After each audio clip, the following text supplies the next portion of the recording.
Di dalam Al-Quran ada banyak cerita, maka pengkisahan ini adalah salah satu daripada cara untuk memberikan keinsafan dan pengajaran kepada orang Islam dan orang bukan Islam. Dia bukan untuk kanak-kanak, kisah bukan sahaja untuk kanak-kanak, tetapi kisah lebih mendatangkan kesan dan penghayatan kepada orang yang mendengarnya, dan dia lebih disukai oleh manusia. Sebab itu ada ratusan kisah di dalam Quran, ratus kisah, sehingga para ulama karang qasasul Quran. Belilah kitab, ada dalam bahasa Malaysia lagi, dah ada dah sekarang. Dulu bahasa Arab entah no, cuma nak kena tengok pengarang, pengarang yang berdisiplin, yang berpegang dengan orang kata yang ada peraturan lah, ambil hadis yang sahih, yang hasan. Dia tak ambil cerita-cerita masuk dalam tu. Jadi tengok kisah-kisah dalam Al-Quran yang dibawa dan dikekal serta diabadikan di dalam Al-Quran sebagai salah satu daripada kalamullah azza wa jalla. Jadi kisah ada dalam Quran ni, muslimin muslimat, ibu-ibu ayah semua kisah yang ada dalam ni dibawa oleh Jibril alaihissalam kepada Nabi sallallahu alaihi wasallam. Maka dia kisah sahih lah, kisah yang memang tak perlu bahas. Bila sebut Zulkarnain, betulkah ada seorang raja beriman nama Zulkarnain? Dia tak boleh, jangan tanya betulkah dah, sebab ni ayat Quran. Kalau kisah tu tak ada dalam Quran, baru kita boleh nak tengok pula dia punya kedudukan kisah tu.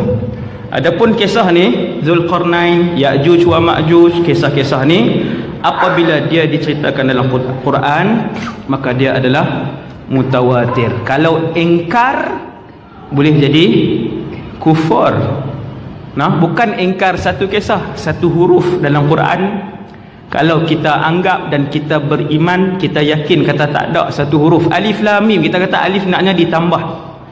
Pada kurun ketiga dia buat cerita, sebenarnya asal lam mim saja. Siap. Alif je dia nafi, kufur. Sebab yang tu adalah mutawatir. Dia Quran kalamullah. Boleh buka yang ada Quran, ayat 83 surah Al-Kahfi. Surah Kahfi ni surah yang kita baca tiap-tiap minggu, daripada awal ayat 1 sampai ayat 100 berapa. Hak boleh jawab tu baca, hak tak boleh jawab tu faham lah kan. Kalau baca tiap minggu dia boleh jawab ayat 1 sehingga ayat 110. Ayat 110 tiap-tiap minggu kita baca. Maka kalau masjid ni buat daurah surah Kahfi, sangat bagus, supaya bila kita baca tu kita faham makna. Seronok surah Kahfi ni, kalau tak faham makna pun dia antara surah yang sangat tinggi dia punya kesan dia. Semua surah dalam Quran kita baca rasa hati kita disiram dengan air, semua surah.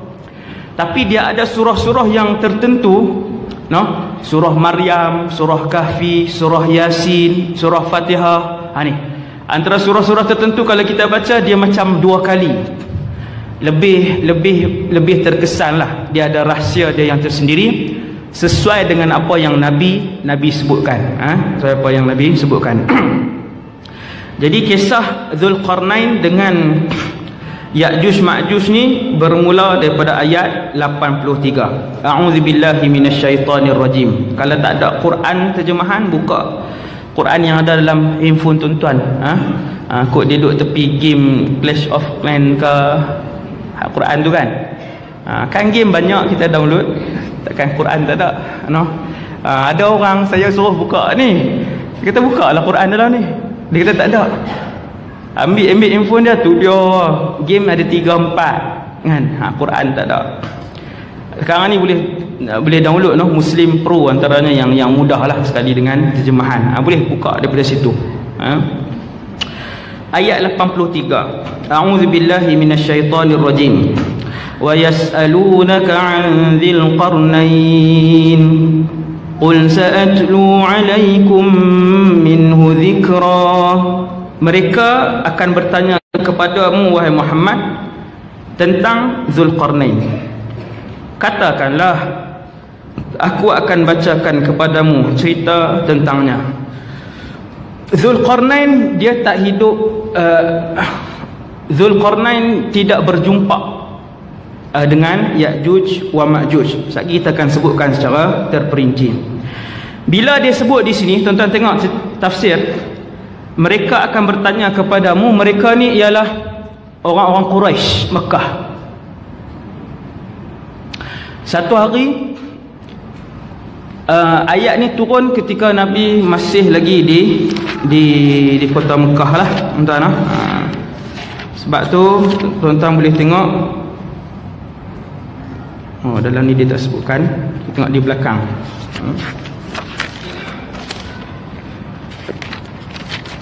Kita tengok di belakang surah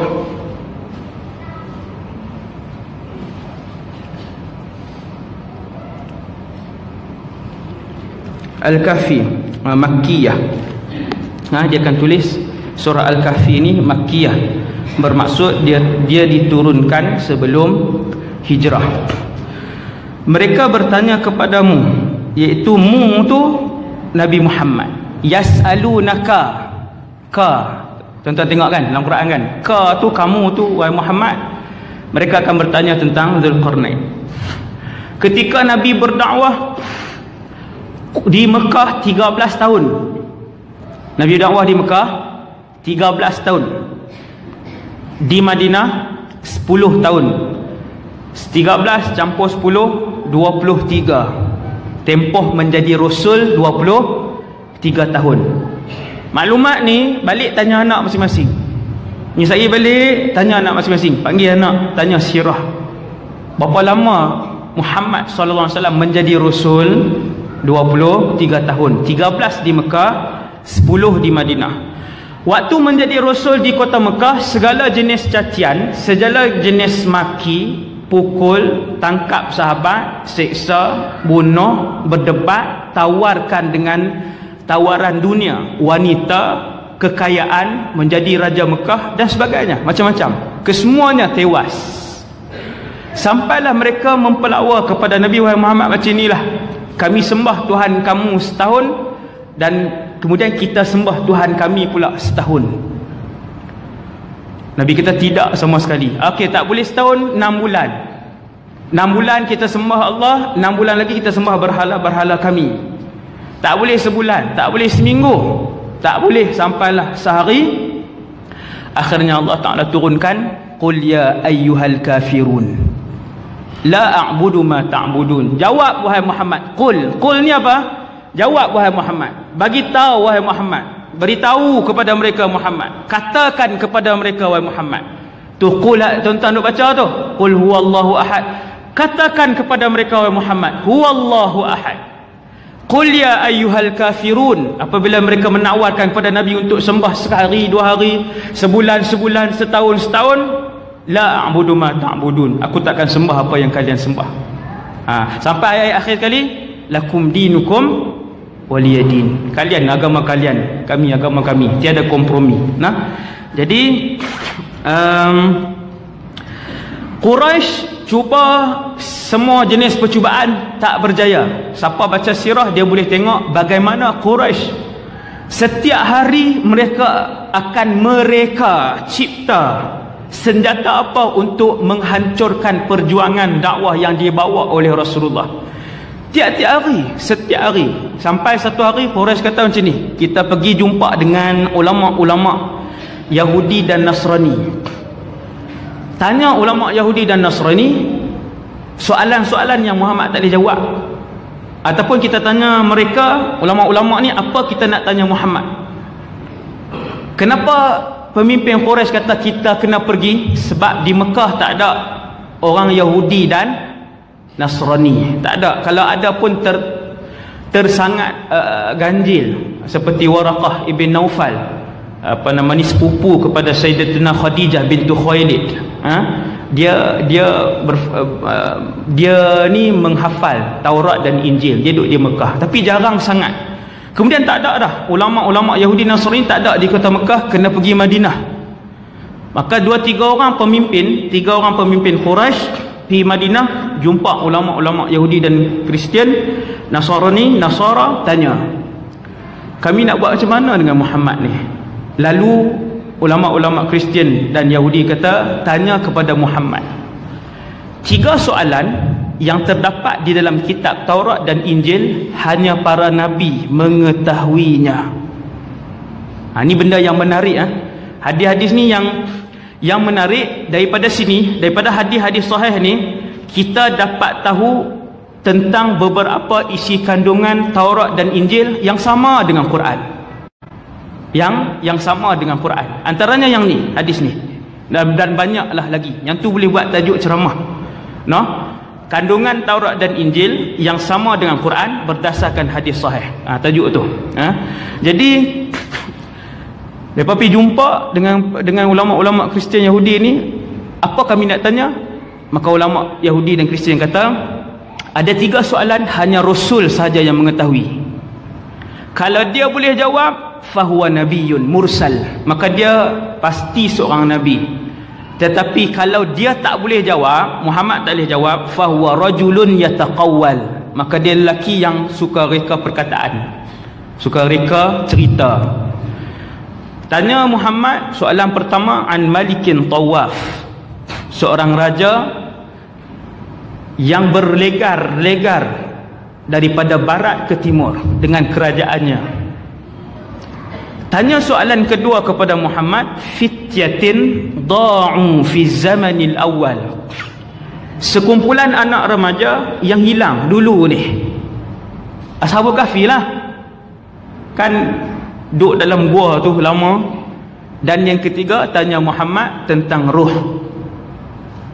Tuan-tuan, kumpulan musyrikin Mekah ni, pemimpin, menteri-menteri Mekah ni seronok lah, dapat buah, orang panggil buah pukul maut ni. Siaplah Muhammad lepas ni. Dalam keadaan ketika pemimpin Quraisy balik, perasaan mereka berbelah bagi, Muhammad ini Rasul ataupun tidak. Dalam masa yang sama, ulama-ulama Kristian dan Yahudi tahu Muhammad itulah Rasul. Dua keadaan tak sama. Ketika orang-orang Yahudi, ulama Yahudi suruh tanya 3 soalan ini, dalam keadaan mereka begitu yakin, tak boleh tolak, Muhammad sebenarnya dialah Rasul dan Nabi. Sebab apa? Sebab dalam kitab Taurat dan Injil diperincikan watak dan peribadi Rasul akhir zaman lebih banyak perinciannya daripada kamu mengenali anak kamu sendiri.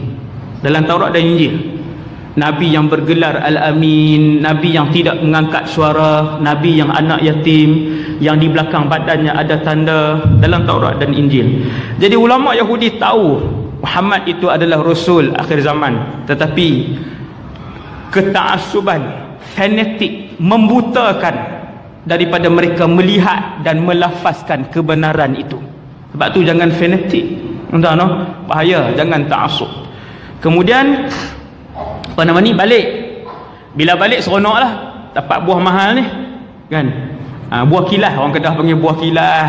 Buah kilah ni kira kalau tok guru ajak silat kan, ada 100 buah, dia akan ajak 90 je lah. Hak 10 lagi kalau anak murid dia lawan dengan dia, hak guna 10 tu lah kan. Yang tu dalam silat. Kalau dalam ilmu agama tak ada, tok guru akan ajak semua yang ada pada dia. Tuan-tuan sekalian, bila balik jumpa Nabi, wahai Muhammad, ada 3 soalan. Kalau kamu jawab, kami semua beriman. Tuan-tuan, taktik tu berpuluh kali dah. Wahai Muhammad, tunjukkan kami sekian. Kalau tunjuk, kami beriman. Nabi tunjuk dah, tak beriman juga. Wahai Muhammad, belah bulan. Kalau kamu boleh belah bulan, ke semua penduduk Mekah akan diarahkan untuk masuk Islam. Nabi berdoa kepada Allah. Allah Ta'ala kata, wahai Muhammad, perangai mereka ini sama seperti umat terdahulu. Nabi kata, ya Allah, peluang kali ini ya Allah. Maka Allah pun izinkan Nabi. Nabi tunjuk kepada bulan, terbelah bulan, turun sampai ke bawah, tapi tak masuk dalam lengan lah. Yang tu riwayat tu dhaif. Noh duduk di atas bukit Abi Qubais dan bukit Qu'ayqi'an. Bukit tu hari ni cerita bulan pula dah. Tu tak habis lagi kan. Bukit tu hari ni kalau pergi umrah, bukit hak keliling Kaabah tu, satu hak ada terowong tu dekat dengan istana.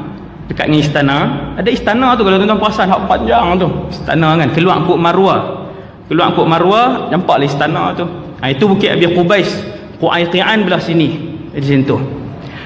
Tuan-tuan, zaman Rasulullah, bulan yang di langit bukan bulan dalam gambar. Bulan yang di langit itu turun kemudian terbelah dua, duduk di atas dua bukit macam tu.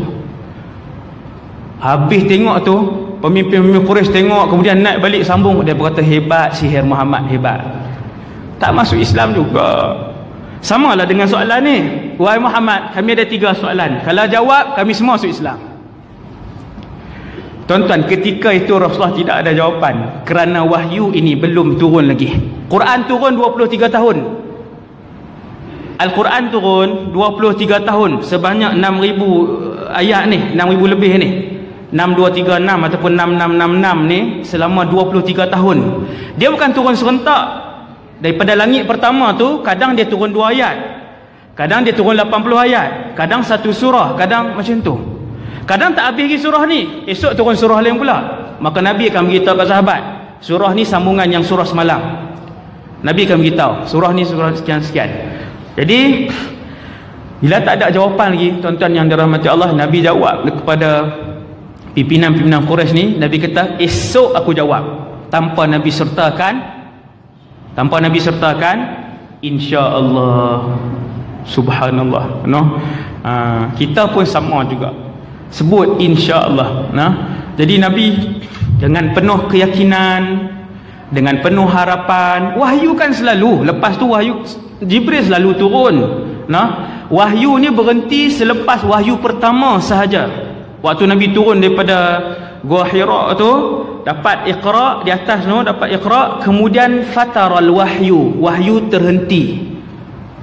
Ulama khilaf lah, 3 hari, ada yang berapa bulan, lama wahyu berhenti. Selepas itu wahyu turun untuk yang kali yang kedua, ketiga, keempat, kelima, teruslah wahyu. Dia tak ada dah sampai sebulan, 2 bulan, tak ada dah. Tuan, cuma Allah Subhanahu Wa Taala menegur satu sudut yang halus dalam kehidupan Rasulullah. Bila Nabi kata esok aku akan jawab, tak salah tuan. Cuma Nabi tak sebut sebagai adabnya insya-Allah, kalau Allah kehendaki. Tuan-tuan yang dirahmati Allah, sepanjang hari wahyu tak turun. 3 soalan tak ada jawapan. Keesokan hari pemimpin Quraisy datang, sampai depan rumah, wahai Muhammad, mana jawapan? Tuan-tuan, macam mana tuan? Kita nak garu di mana? Garu tempat tak kata ya? Kita lah, kan kita. Macam ni, nak jawab apa ni? Wahyu tak turun.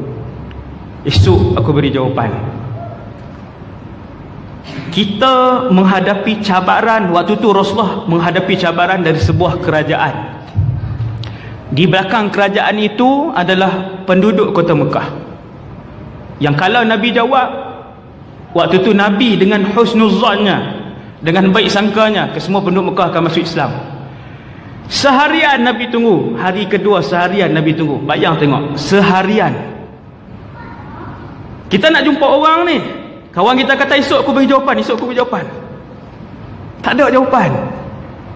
Dia ni penakut ni, dia ni penipu. Keluar macam-macam dah dalam status Facebook, semua keluar dah. Dia menipu. Esok kita pergi lagi, kita tekat gambar ya? Jangan lupa tau, rakam sikit. Hari ketiga pergi, wahai Muhammad, mana jawapan? Esok aku berikan jawapan. Tekat gambar apa semua, rakam sikit suara. Yang tu lagi best, nak buat fitnah kan. Zaman hari ni masuk dalam status apa semua. Masih menipu. Kita masih dikencing hidup-hidup. Ayat maksiat, ayat dosa banyak tuan-tuan hari ni. Jadi berlanjutan sehingga 15 hari. Bayang tengok macam mana Nabi menanggung hari. Bagaimana menunggu sehari 24 jam tu, betapa lama dan betapa resahnya. Orang duduk situasi ni dia tahu. Tunggu lama, akhirnya barulah turun. Wa yas'alunaka 'an dzil qarnain. Ni wahai Muhammad, mereka bertanya kepada kamu tentang Dzulqarnain. Qul, jawab, sa'atlu 'alaikum minhu dzikra. Aku di sini Allah ke Rasulullah?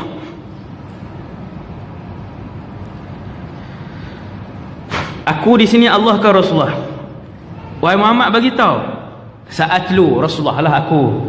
Maksudnya Allah suruh Nabi jawab, aku akan bagi tahu sebahagian daripada cerita Dzulqarnain. Nabi pun mula waktu tu memberikan jawapan tentang Dzulqarnain.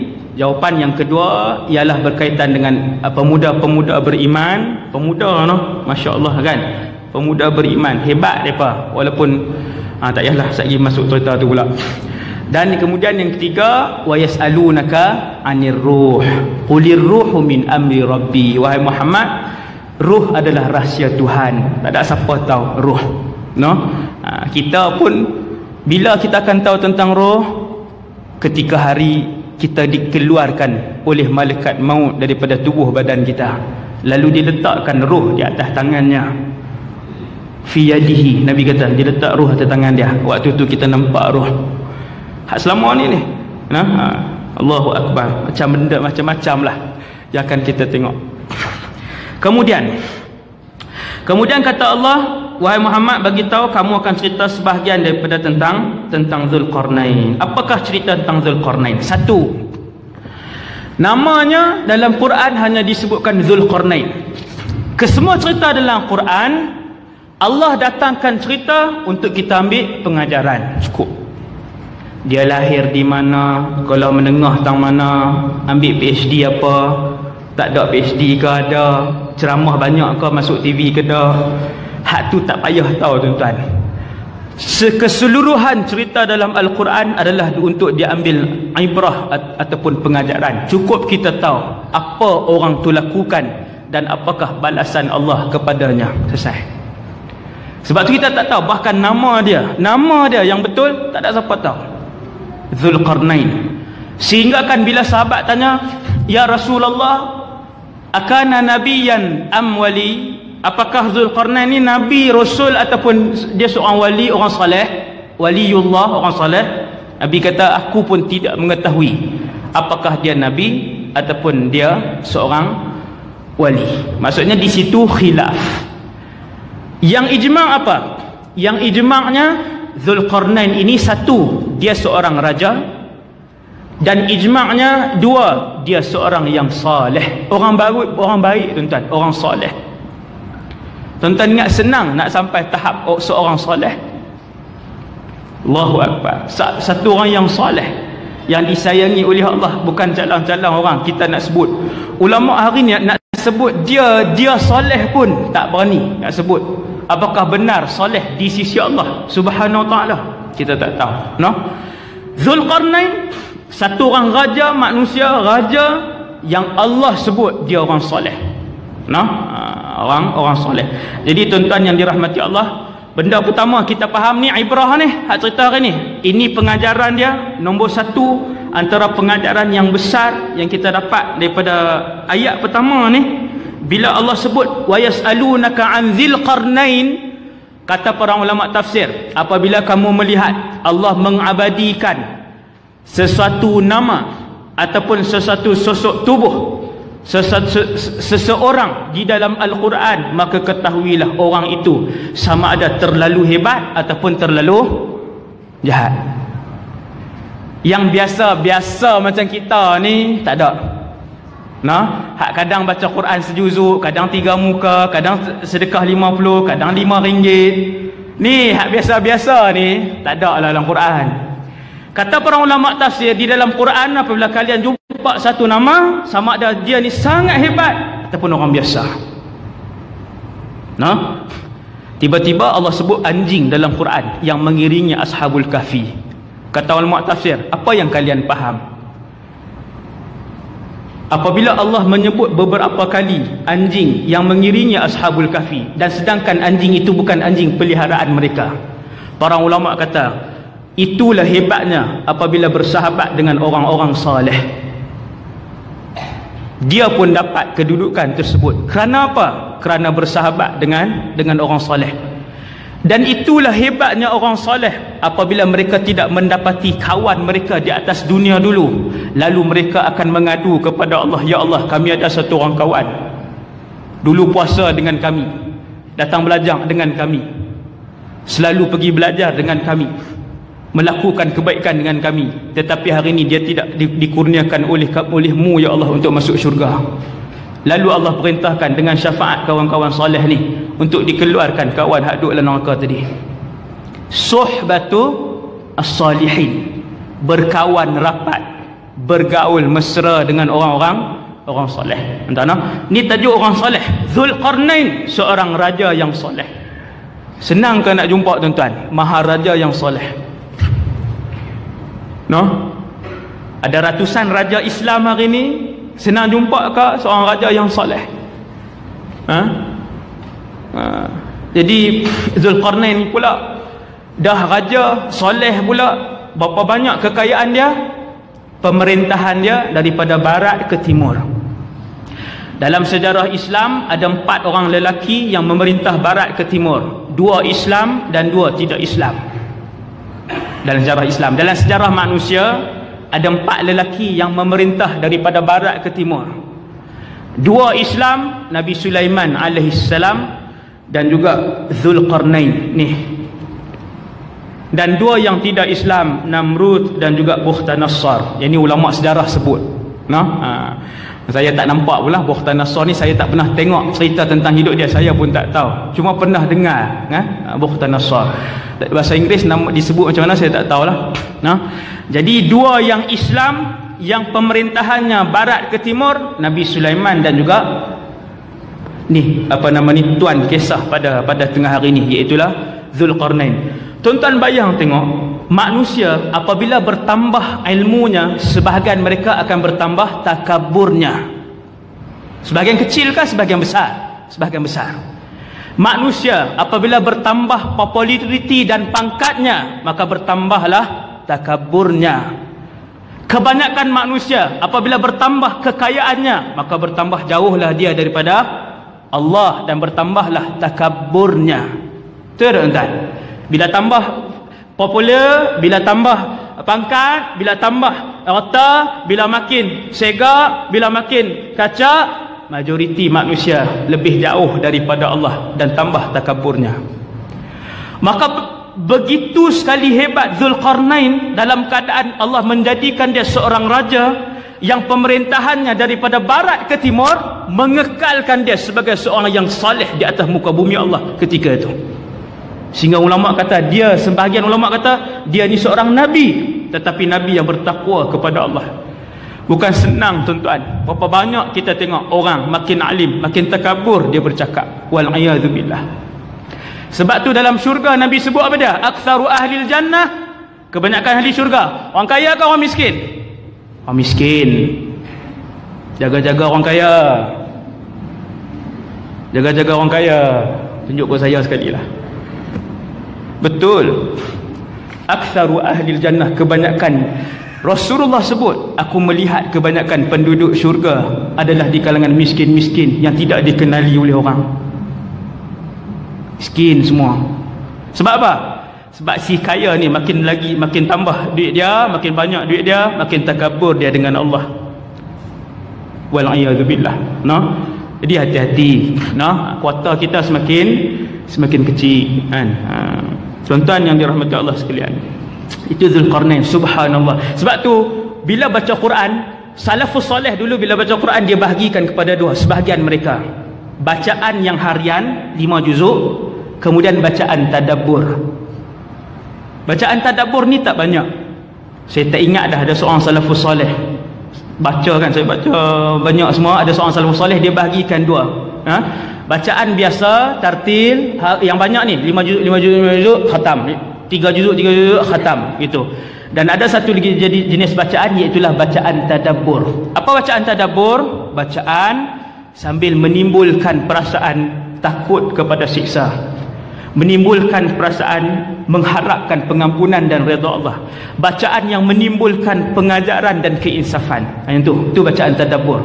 Bila kita baca wa yas'alunaka 'an dzil qarnain, seorang raja yang bertakwa. Tuan-tuan, orang yang faham tafsir ni dia berhenti lama. Subhanallah, mulut dia subhanallah. Satu orang raja, kekayaan dari timur ke barat, tetapi masih bertakwa kepada Allah. Gaji 15,000 tak pi kuliah dah. Baru 20,000 tak pi mengaji dah. Tinggal semayang dah. Dulu tutup aurat, naik gaji 25,000, dah tarik dah tudung. Kaya sangat ke? Garang muhasabah tuan-tuan, untuk saya dan kita semua. Muhasabah tuan-tuan. Kemudian ayat seterusnya Allah Ta'ala sebut apa? Kita tengok. Inna makkanna lahu fil ardi wa atainahu min kulli syai'in sababa. Sesungguhnya kamilah. Siapa?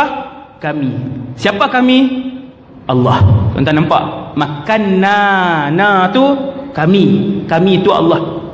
Nampak seronok kalau faham kan? Seronok. Sebab tu kalau belajar bahasa Arab faham. Allahu Akbar. Bila sekarang ada kursus 3 bulan tak lama di Jordan orang buat kursus belajar bahasa Arab. Di Mesir, seeloknya pi negara yang tak ramai orang Melayu. Kalau tuan-tuan pi Mesir 11,000 duk ada. Pagi duk main sembang, kata makcik nak tolong pergi beli roti canai tak? Tak ada apa roti canai. Wah roti canai di Malaysia. Tak ada perkataan baru. Pi tuan-tuan, pi Morocco orang tak ramai 3 bulan. Pi duk cari rumah sewa, cari keluarga angkat ke? Ada keluarga angkat duk dengan orang Arab 3 bulan. InsyaAllah balik seronok baca Quran. Tambah sikit. Lepas 3-4 tahun pula anak pun dah besar-besar, pi pula 3 bulan. Jangan anak 5-6 tahun duk ada pi belajar kat sana kan, susahlah sikit.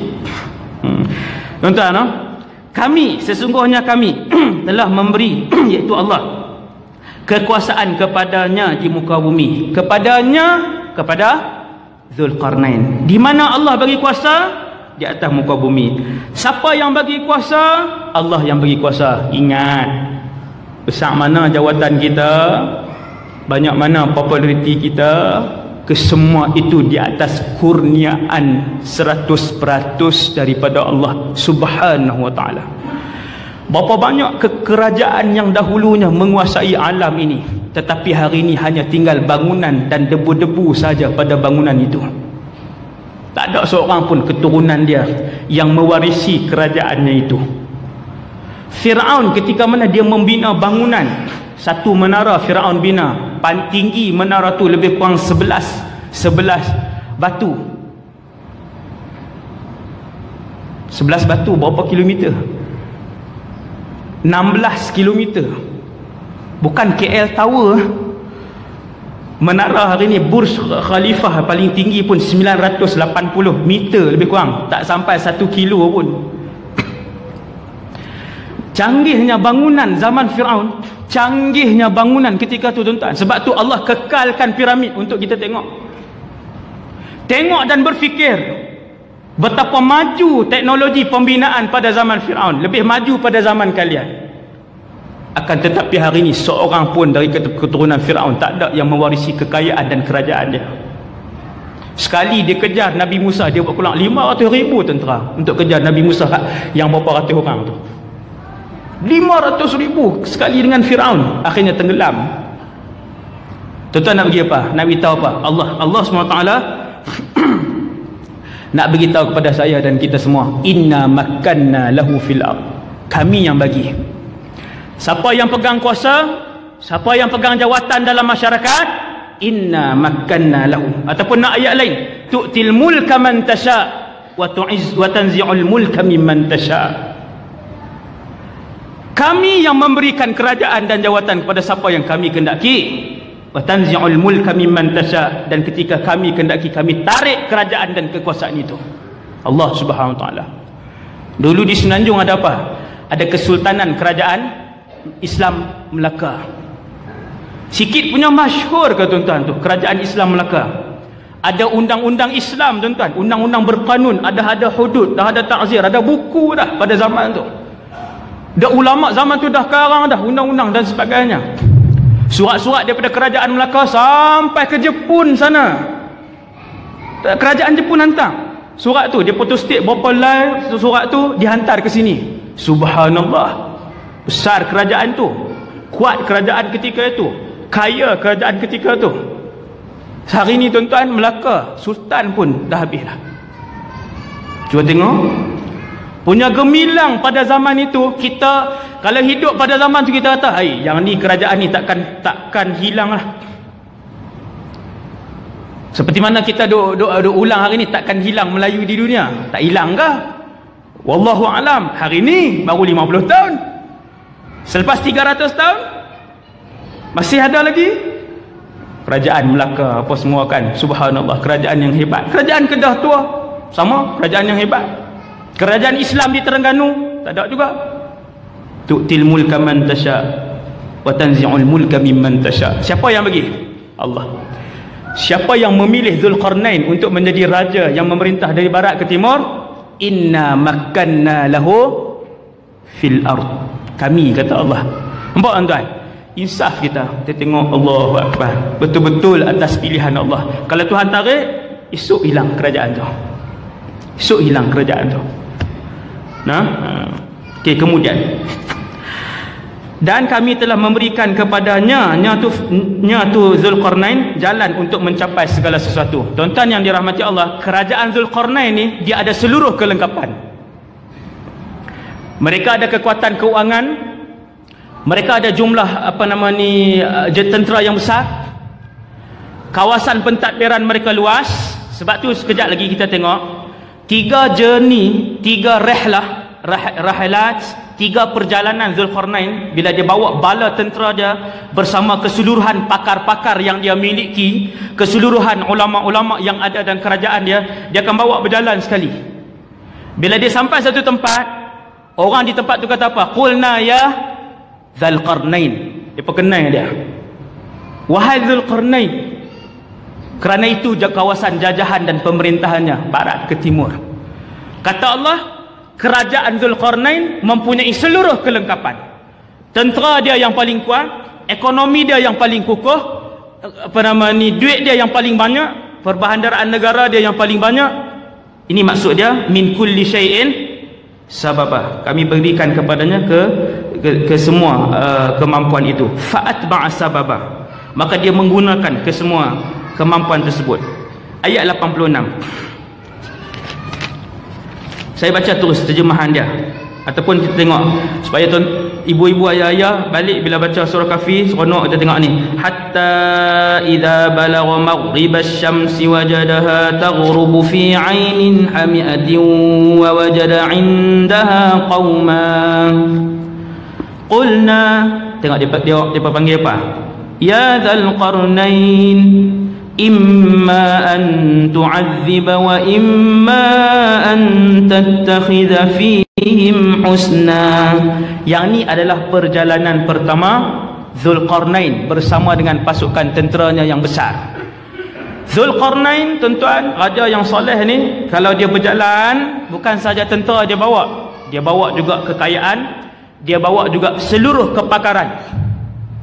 Pakar ekonomi, pakar kekeluargaan, doktor-doktor, arkitek, semua ulama bahasa, ulama usul, tu saya tambah tu. Ulama usul kan biasalah nak bagi sedap. Faham-faham lah maksudnya kan. Kalau saya sebut contoh-contoh tu kan boleh zaman hari ni. Bid'ah lagi, Sa'wadi buat main bid'ah kan. Usul fiqh zaman Zulkarnain, menipu, keluar pula kan. Macam-macam lah zaman hari ni, nah. Jadi tuan-tuan, ni bila kita baca ni, tengok Zulkarnain bawa dengan segala bala tentera dia, bukan bala tentera sahaja, ke semua kepakaran negara dibawa, berjalan bersama dengan dia. Kemudian kita baca terjemahan dia hingga ni dia menuju ke mana? Ke barat. Zulkarnain menuju ke barat. Barat ke mana? Untuk menentukan barat tu ke mana, kena tahu di mana Zulkarnain duduk. Barat negara dia, bukan barat Malaysia. Kalau barat Malaysia lain, barat Mekah lain, barat New Zealand lain. Apabila Allah sebut dia menuju ke arah Maghrib, ke arah barat, barat daripada pusat pemerintahan Zulkarnain.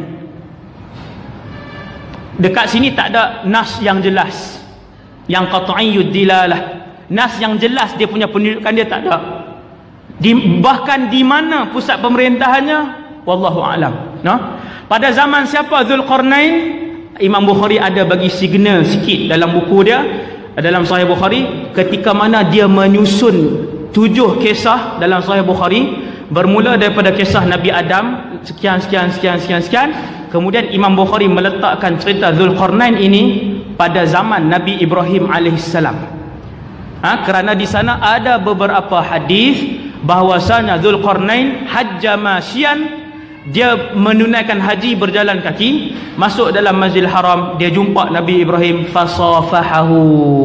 Hadis ataupun athar saya tak ingat, tetapi yastadillu bihi al-Imam al-Bukhari. Imam Bukhari jadikan dalil, dia ambil benda tu. Maka Imam Bukhari dia nak susun tajuk tu dalam buku dia. Tajuk-tajuk dalam buku Imam Bukhari ni diistimbatkan hukum oleh para ulama. Sebab Imam Bukhari bukan calang-calang ulama besar. Apabila Imam Bukhari memilih satu tajuk di dalam buku dia, daripada tajuk itu ulama lain boleh faham apa mazhab Imam Bukhari, apa fiqh Imam Bukhari, apa pendapat dia di dalam sesuatu hukum daripada tajuk aja. Maka bila ulama-ulama tengok Imam Bukhari menyusun kisah ni bermula daripada awal Nabi Adam, Imam Bukhari letak turutan, kemudian Imam Bukhari letak kisah Zulkarnain bersama dengan kisah Nabi Ibrahim. Kemudian pula Imam Bukhari datangkan beberapa hadis bahwasanya Zulkarnain berjumpa dengan Nabi Ibrahim, tetapi yang tu bukanlah mu'tamad, bukanlah mu'tamad. Cuma kita boleh bayang-bayanglah mungkin pada zaman itu, mungkin pada zaman itu, ataupun di mana pusat pemerintahan dia, wallahu alam. Ada satu lagi pendapat ijtihad para ulama. Mereka menyebut bahawa ini ulama-ulama sejarah Islam, kebanyakan raja yang bermula dengan zu ataupun zi nasab dengan jar, zi lah, ngaji bahasa Arab kan, asma' khamsah kan, apa nama ni, asma' khamsah, zu, asma' khamsah pula dah kan, zu ataupun zi, tak faham dah kan. Kata para ulama sejarah, kalau mula dengan zu ataupun zi ni kebanyakannya adalah raja-raja Yaman. Tapi bukan muktamad juga tu, sekadar kita nak tahu. Walaupun maklumat-maklumat itu tidak diperlukan untuk kita menghayati pengajaran daripada kisah ini. Yaman ke mana ke, janji Allah sebut dia punya pemerintahan daripada barat ke timur. Ada satu tahun ni Zulkarnain bawa tentera-tentera dia untuk tentera-tentera dia untuk melihat jajahan-jajahannya.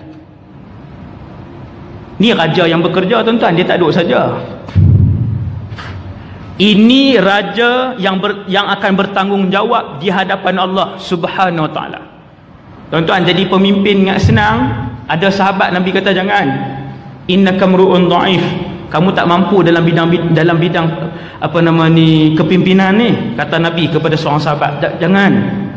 Innahu yaumal qiyamati la nadamah. Sesungguhnya pegang jawatan dalam masyarakat, jadi pemimpin apa semua ni, di hari kiamat esok penuh dengan penyesalan.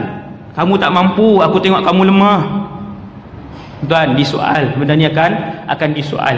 Maka Zulkarnain ketika dia menjadi satu orang yang boleh membuat keputusan di dalam negaranya, nombor satu, kuasa eksekutif satu dia pegang, segala kerajaan di bawahnya, tentera di bawahnya, kekayaan di bawahnya, maka dia membawa seluruh nikmat dan kelebihan yang Allah bagi, melihat kawasan yang diperintah, dan akhirnya berdakwah kepada Allah Subhanahu Wa Taala. Ni yang Zulkarnain buat. Ni pengajaran yang keberapa saya tak tahu, saya tak kira dah. Tuan-tuan, Zulkarnain ketika dia melakukan dia punya pengembaraan dia tu adalah untuk berdakwah kepada Allah Subhanahu Wa Taala, berdakwah orang ramai untuk kembali kepada Allah. Maka dia pergilah ke sebuah tempat di Maghrib. Apa yang dia jumpa? apabila dia telah sampai ke tempat terbenam matahari, dia melihat matahari terbenam di dalam laut yang berlumpur hitam, dan dia mendapati di situ segolongan umat. Ni bukan Ya'juj Ma'juj lagi lah. Bukan lagi ni. Dia ada tiga rehlah ni yang kita nak baca ni. Dia ada 3 pengembaraan. Ni pengembaraan pertama. Zulkarnain sampai satu tempat. Saya tengok para ulama sebutkan, dia macam ni tuan-tuan. Apakah yang dimaksudkan dengan matahari tenggelam dalam kawasan berlumpur ni? Dia macam ni. Setiap orang di mana saja dia pergi, waktu matahari nak tenggelam, maka di situlah dia nampak matahari tenggelam. Apa dia ni cakap ni? Dah lah cakap Kedah kan? Macam ni, kita duduk tepi pantai, matahari nak tenggelam, kita nampak matahari tu pergi mana? Masuk dalam laut lah. Okey, kita duduk di kawasan Gunung Ganang apa semua, matahari nak tenggelam, kita nampak matahari pergi mana? Masuk dalam kawasan gunung tu. Yang ni lah cerita Zulkarnain. Bila dia sampai satu tempat, di hadapannya adalah satu tanah lumpur. Orang Kedah panggil selut. Pernah dengar tak? Selut, tanah lembek ni. Bila sampai tanah lembek, tanah berlumpur, Zulkarnain minta semua tentera dan ulama-ulama yang pakar apa semua ni, orang profesional dia bawa ni, tunggu sat, kita tak boleh masuk. Kita tak boleh lalu ni, jalan ni berlumpur, tanah tapi dia berlumpur. Nah, sama ada lumpur merah tu ataupun lumpur hitam yang macam kita tengok di sungai kan. Maka tunggu di situ. Bila tunggu di situ, nampaklah matahari terbenam di ujung sana. Nampak masuk di mana?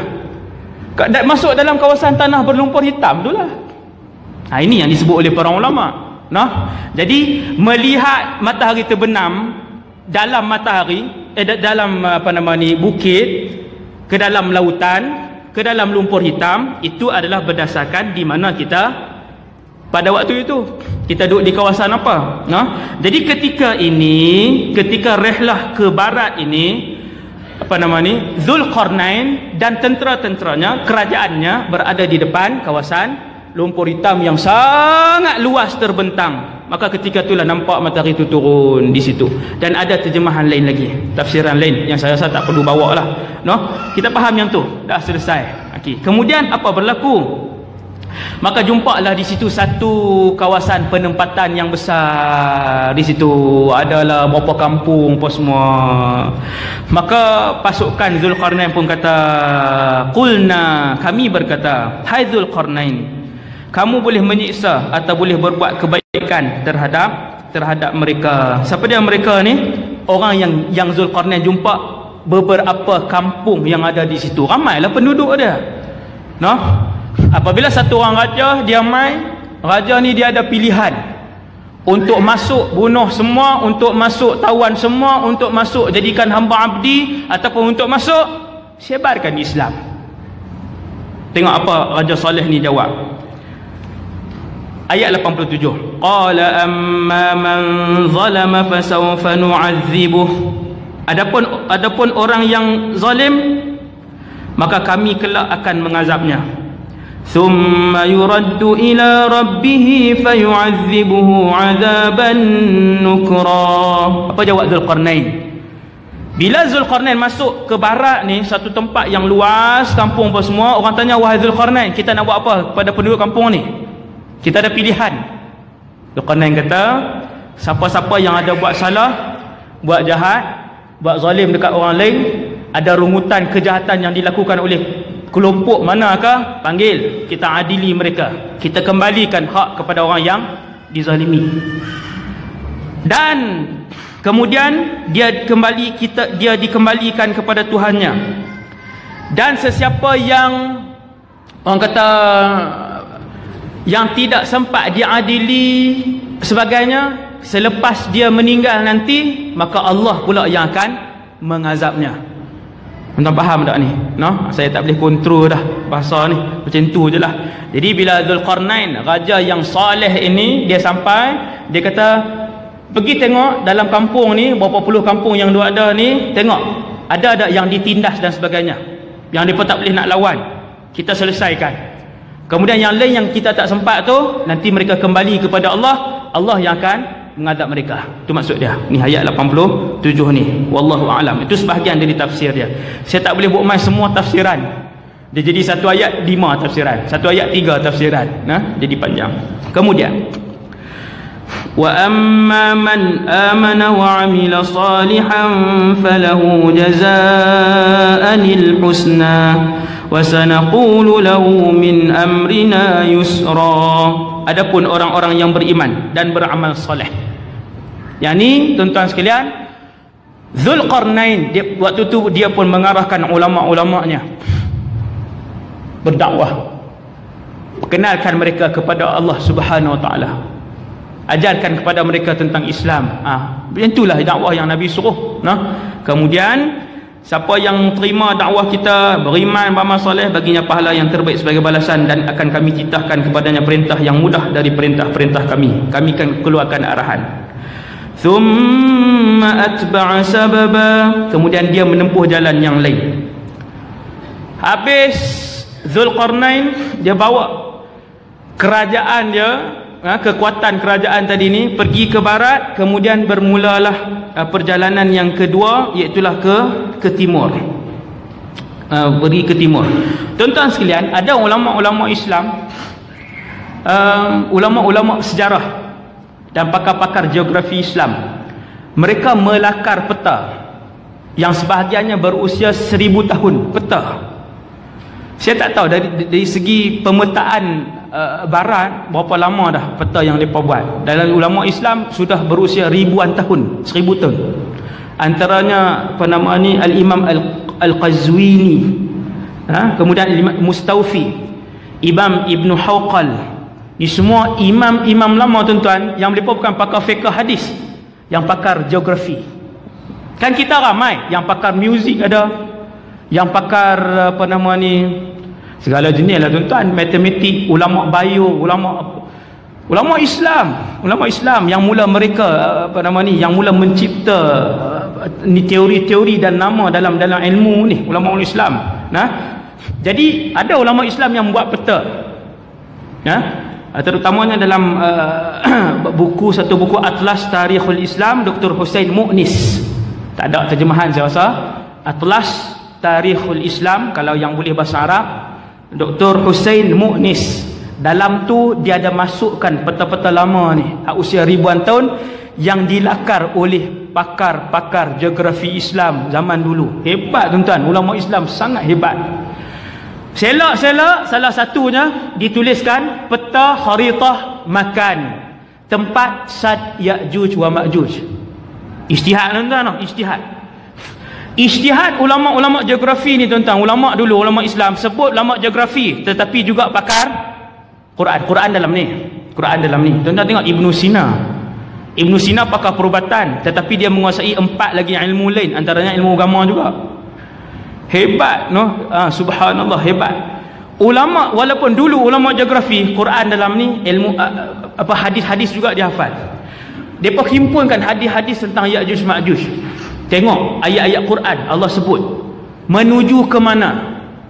Dalam cerita ni disebutkan rehlah ketiga Zulqarnain, dia pergi satu tempat yang mana tempat tu manusia-manusia dia tidak ada perlindungan, sama ada pakaian ataupun rumah mereka tak ada perlindungan, sama ada pakaian mereka tutup tak habis, tutup sikit, ataupun tempat-tempat tinggal mereka tak ada bumbung dan sebagainya. Maka ulama-ulama kita tuan-tuan, dia orang kaji, lepas tu tengok Allah Ta'ala sebut bagaimana sebagainya. Akhirnya dalam peta tu dituliskan bahawasanya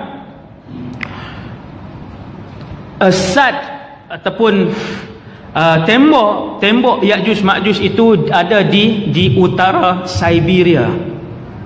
Di utara Siberia, ada di utara Siberia. Dalam peta tu ditulis tuan-tuan oleh ulama-ulama Islam kita.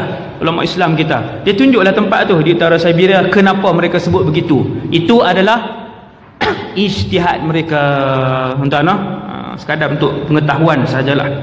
Kemudian ayat 90, Zulqarnain pun bawa tentera dia semua kerajaannya untuk pergi ke timur pula.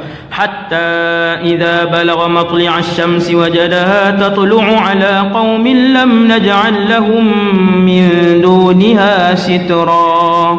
Yani ke timur. hingga apabila dia telah sampai ke tempat terbit matahari sebelah timur, dia mendapati matahari itu menyinar segolongan umat. Maksudnya cahaya matahari kena kepada satu kawasan penduduk yang besar ni tanpa perlindungan kepada penduduk tersebut. Menyinari segolongan umat yang kami tidak menjadikan bagi mereka sesuatu yang melindungi mereka dari cahaya matahari. Saya ambil dua pendapat ulama tafsir, tak boleh ambil banyak sangat, lagi keliru.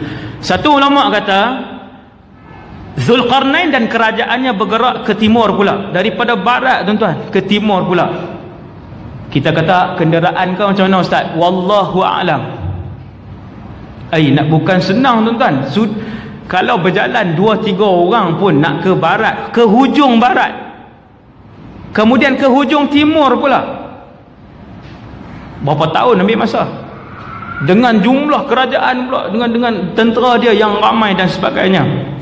Bila sampai satu kawasan penduduk yang ramai, ada satu benda pelik yang dilihat oleh Zulkarnain, iaitu penduduk di kawasan itu pakaian mereka tidak menutup tubuh badan mereka. Maksudnya baju sikit lah. Kita boleh bayang orang lama dulu kan, tutup sikit lah. Sampai hari ni ada di sebahagian kawasan Afrika kan, orang perempuan atas dia tak pakai dah, tutup bawah saja sampai hari ni. Dia tutup sikit. Yang laki-laki pun pakai yang di bahagian bawah saja. Ni saya tengok dokumentari ni, bukannya hak 100 tahun yang lalu, ni hak setahun dua ni sampai ke hari ni. Pakaian mereka sikit saja. Makanan mereka madu naik pokok tinggi-tinggi. Ni yang hari ni masih ada di sebahagian pedalaman Afrika.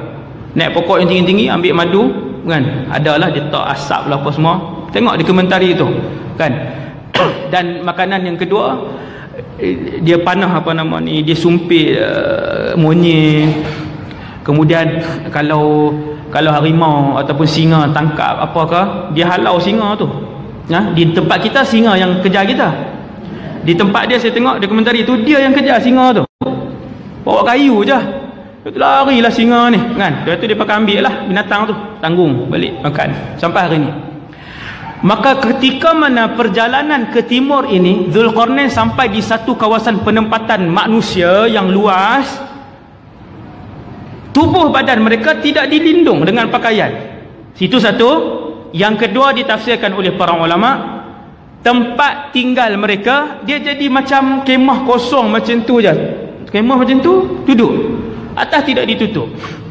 Dan banyaklah sebab yang dipilih oleh para ulama berijtihad lah di sini. Kenapa? Ada yang kata mereka ketinggalan, ada yang sebut mereka tak tahu pembinaan. Maka ketika itulah Zulkarnain dia panggil pula pakar-pakar dia, pakar pertanian, hak jurubina apa semua, ajak kumpulan ni, seru mereka kepada Islam, kemudian ajar mereka macam ni, buat rumah dan sebagainya. Bagaimana yang tu pentafsiran dengan birra'i, pentafsiran dengan akal lah, dengan logik. Kemudian kadzalika wa qad ahatna bima ladaihi khubra, demikianlah dan sesungguhnya ilmu kami meliputi segala yang ada padanya. Thumma atba'a sababa, kemudian dia menempuh satu jalan lain yang lagi. Ini yang ketiga. Nampak tuan? Ni selepas kita baca ni kita tahu dah ada 3 perjalanan. Barat, timur, ni sampai ayat ni. Thumma atba'a sababa, ayat 92, perjalanan yang ketiga. Inilah perjalanan menuju ke suatu tempat di atas muka bumi. Sampai ke hari ini makhluk-makhluk itu masih berada di situ, di sebalik tembok tersebut. Inilah tempat ketiga yang dituju oleh Zulkarnain dan juga bala tenteranya. Entah sampai ke sana. Apa ayat dia? 93. Hatta idza balagha baina as-saddain wajada min dunihima qauman la yakaduna yafqahuna qawla, hingga apabila dia telah sampai di antara 2 buah gunung. Nampak tuan? Kita tengok 2 buah gunung besar duduk macam tu. Gunung tu duduk sebelah-sebelah macam tu. Nak buat pun tak boleh dah, dengan tangan-tangan semua naik dah ni. Hak ni lah jadi gunung saat kita cerita kan. Ni ada 2 gunung ni. Kalau ada 2 botol elok sikit kan. Lagi nampak. Sebab hak ni nampak bukan macam gunung ni. Hak ni. Ada tak botol satu lagi? Pihak urus dia. Bagi botol yang penonton pun tak apa, saya bagi balik. No, ambil sampai botol yang orang ni, tak tahulah. Punya nak cerita nah. Subhanallah. Sat kita tengok macam mana.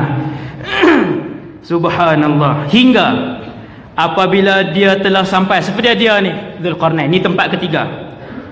Di antara 2 buah gunung. Ni kawasan yang bergunung ganang. Tuan-tuan, memang di sana kawasan bergunung ganang. Ada kawan saya datang ke Malaysia ni, dulu belajar di Syria daripada Dagestan. Memang kawasan tu naik ke atas apa semua ni, Rusia tuan-tuan. China atas, Rusia apa semua, Siberia, kawasan tu memang kawasan yang bergunung. Banyak gunung di situ. Mereka sangat mahir. Saya bawa kawan saya naik Gunung Jerai. Dia datang ke rumah saya ziarah. Dagestan ni, makhluk gunung ni, tapi bukan Ya'juj Ma'juj lah. Orang Rusia apa semua ni kan, dia nak ziarah saya sebab dia belajar di KL. Dia sambung master ke apa tau. Ziarah mai di Kedah. Kedah nak naik ke mana? Gunung Jerai lah kan. Banyak lagi lah tempat lain. Bila naik gunung ni, saya bawa pergi ke satu tebing. Tebing ni kita kena turun tebing tu, bahaya, memang bahaya lah. Kena turun perlahan-lahan tebing tu. Kemudian kita boleh duduk di atas satu yang hamparan batu. Kenapa saya tahu? Sebab saya suka naik ke situ untuk apa nama ni, tenangkan diri. Noh, baca Quran apa semua, sangat seronok. Dia sejuk macam Cameron juga, tinggi kan. Lepas tu ada kawasan tu nampaklah bawah semua. Nampak Yan dan juga Yan, tahu tak Yan? Bukan nama Cik Yan lah. Bukan nama orang. Yan ni nama daerah. Dia sebelah dengan laut. Allahu Akbar. Noh, saya pergi seorang-seorang je. Duduk seronok duduk situ dengan angin sebagainya. Jangan marimau sudah. Kan? Duduk situ saya bawa dia turun. Saya kata kat dia, jaga elok ni, bahaya ni. Intabih. Khatir jiddan huna. Bahasa Arab lah komunikasi dengan dia. Kemudian dalam duduk saya duduk zikir apa semua tu, saya kali-kali hilang. Alamak, hilang pula. Dah tak bunyi suara apa ni. Panggil dia, Razi. Kita dah cuak dah kan, hilang apa semua. Dia kata, Syekh Wadi. Dia duduk bawah dah. Duduk bawah tu, dia duduk lereng tu. Oh, dia ada Syekh Wadi. Kita duduk, ya Allah, naik. Tak tengok bawah dah, kita kata naik. Is'ad ila fawq, huna khatir. Dia kata, ma fi muskilah, nahnu mantiqatuna kulluha jabaliyah. Dia kata tak ada masalah. Kami orang gunung. Semua tempat kami gunung-gunung tinggi. Dia mahir. Dia lompat satu cebing. Kalau lompat tu terlebih, kan? Pakai buat tahlil di situlah. Pakai buat bid'ah di situlah. Dia tahlil di situlah saya. Allahu Akbar. Dia duduk lompat macam tu tuan-tuan lah. Lepas tu dia pun naik atas, dia kata jom balik kan. Jadi kawasan dia kata memang bukit. Kemudian saya tanya dia, kan ada pendapat ulama sat itu, tembok itu di sana. Saya kata, antum bahasa di sana macam mana? Dia kata, bahasa di tempat kami satu kampung 3 bahasa. Saya kata kat dia, lughah am lahjah. Takhtalif al-lughat amil lahjat. Yang berbeza tu bahasa ke slang? Dia kata bukan slang, dia kata bukan lahjat, lughah. Satu kampung, hujung sana kabilah tu cakap bahasa lain, tengah cakap bahasa lain, sana cakap bahasa lain, bukan lahjah lain. Tuan-tuan nak faham benda ni, penghayatan benda ni, pergi ke Indonesia. Bahasa Sunda macam mana? Bahasa Jawa macam mana? Bahasa ni bukan perbezaan lahjah macam Kelantan dengan Terengganu, dengan Kedah, tetapi perbezaan bahasa. Cumanya di Indonesia dia kuranglah perbezaan dia kan. Di belah sana, belah-belah negara Mawara'un Nahar dipanggil dalam bahasa Arab ni, Dagestan, Tajikistan, Turkmenistan, Azerbaijan. Tan tu hak Piramli sebut apa tu kan? Hak tu tak ada, hak tu merapu. Hak saya sebut tadi betul tau. Turkmenistan tu betul tu fakta tu. Saya kata saya ambil Piramli punya ni pula. Jadi di negara sana dia kata kampung kami, satu kampung kadang-kadang 3 bahasa. Tuan-tuan tengok ayat ni, dia kata apa? Hingga apabila Zulkarnain sampai di satu kawasan, Kata para ulama, kawasan tu maksudnya di timur juga, sebab perjalanan timur, kemudian Zulkarnain meneruskan perjalanan tu. Dia mendapati di hadapan kedua gunung yang besar suatu kaum yang hampir tidak mengerti pembicaraannya. Tuan-tuan, ayat Quran, bila ayat Allah SWT nak cerita, bila Allah sebut keadaan sesuatu tempat, Allah akan sebut masalah yang paling besar di tempat tu. Dia tak cerita semua. Tuan-tuan, kalau pergi satu tempat, pergi Itali, pergi Perancis, kita nak cerita setiap sudut, beza jalan Itali dengan Perancis, beza pipe air Itali dengan Perancis, yang tu habislah 1000 muka surat. Maka Quran sama. Apabila Quran nak cerita pengajaran sesuatu tempat, Quran akan sebut masalah nombor 1 dan yang terakhir paling besar di tempat tu ialah Zulkarnain dan segala jenis kepakaran yang dia bawa. Hampir-hampir tak jumpa ataupun tidak dapat memahami juga bahasa penduduk di situ kerana betapa lainnya bahasa mereka. Okey, berapa tempat Zulkarnain pergi seluruh dunia? Allah tak sebut pun tentang bahasa. Kerana antara ulama yang dibawa oleh Zulkarnain adalah ulama-ulama bahasa, seperti yang disebutkan oleh sebahagian ulama tafsir. Sebab Zulkarnain dia tak bawa tentera sahaja, dia bawa kepakaran, dia bawa semua profesional. Jadi sampailah di negara mana pun, Zulkarnain akan arahkan dia punya pakar-pakar bahasa dan sebagainya, okay, bercakap. Maka tak ada masalah percakapan. Tuan-tuan, barat ke timur, takkan bahasa dia satu. Maka dalam perjalanan Zulkarnain yang luas dan jauh ini, berapa ratus bahasa yang perlu digunakan untuk diterjemahkan supaya Zulkarnain memahami penduduk di kawasan itu. Tetapi di mana saja Zulkarnain sampai, bahasa tidak jadi masalah, kecuali di kawasan gunung ni. Rupanya di situ ada perkampungan Ya'juj wa Ma'juj. Begitu lain bahasa mereka. Tuan-tuan, kaum yang ketiga ni, dia berjiran dengan Ya'juj wa Ma'juj. Dipisahkan dengan dua buah gunung yang sangat besar. Sebelah sini orang baik duduk, di sebelah sana Ya'juj wa Ma'juj. Di sebelah sana. Cuma masalahnya, setelah menggunakan seluruh kepakaran yang dibawa oleh Zulkarnain, bahasa hampir tak faham juga. Terjemah satu bahasa ke satu bahasa ke satu bahasa, tak boleh juga. Nak cerita apa ni? Kumpulan ni nak cerita apa sebenarnya? Maksudnya setiap kali bertanya kepada mereka, Zulkarnain alaihi salam ataupun radhiyallahu anhu terpaksa menggunakan beberapa ulama. Okey, cakap. Terjemah. Baru terjemah kat Zulkarnain balik. Tanya soalan kedua, terjemah macam tu. Memerlukan beberapa kepakaran ketika tu. Tuan-tuan sekalian, kemudian apa jadi? Itu cara faham Quran, tuan-tuan. Ini antara yang diajarkan oleh ulama tafsir. Masalah paling besar dalam ayat 93 ni ialah kaum di situ bahasanya tersangatlah pelik. Tidak ada sesiapa di dalam alam ini, hampir tidak ada yang memahami bahasa mereka. Kemudian akhirnya dapatlah diterjemahkan. Qalu ya Dzulqarnain. Mereka kenal Dzulqarnain, kata ulama.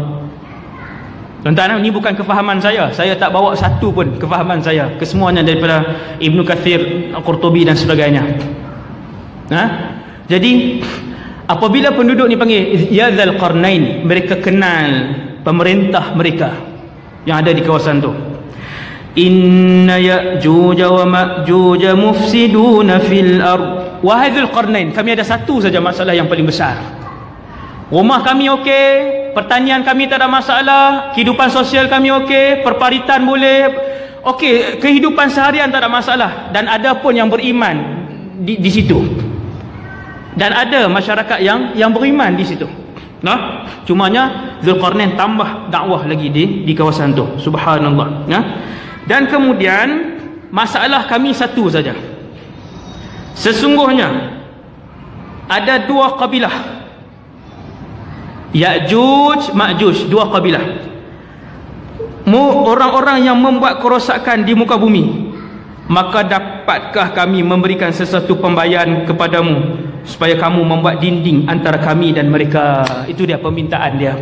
Apa ulama sebut pada kita, tuan-tuan? Satu, penduduk kawasan tu dia dah tak boleh tahan dah. dengan kerosakan yang dilakukan oleh Ya'juj wa Ma'juj. Setiap kali mereka keluar daripada kampung mereka mereka akan membakar tanaman, mereka akan membunuh, mereka akan merogol, mereka akan merampas barang-barang kami, mereka akan membakar rumah-rumah kami.